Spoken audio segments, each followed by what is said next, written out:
મેલડી હોય ને મેલડી, હા માં. અને જેના ઘરમાં મેલડીનું દુઃખ હોય ને હા એ મેલડી પોતે પેલા જાય, હા હું માં. નથી જતી. મેલડી પેલા કોઈના ઘરમાં દુઃખ હોય ને તો જાય નહીં. હા એ બેઠી હોય ગાદી ઉપર ને મેલડી એવું કહે કે જા ચુડેલ તું ઘડીક વાર જા, અને 6 મહિના માટે તારા આ લોકો તારા દર્શન જ કરાવવાના છે. એટલે 6 મહિના સુધી ને ચૂડેલ આંટો માર માર માર માર કરે એટલે પેલા લોકો વળાય વળાય કરે. સાચી માતા બહાર ના આવે. હા માં એવું થયું. પછી જાંજરી ખખડાવ, દરવાજા ખખડાવ, હા માં. રાત્રે રોવ.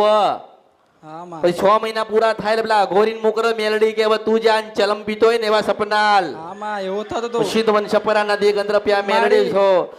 હું મેલડી એક પ્રથમ મેલડી આ કળિયુગની મેલડી એવી છો હા માં. કે મોટા મંદિરમાં બેહાડીને જમાડન તોય જમું છું ને મહાણમાં જમાડન તોય જમું છું. હા માં. સ્મશાનમાં જ મને જમાડો તોય હું જમું છું. સ્મશાનમાં તો કોઈ પગ મૂકવા તૈયાર નહીં.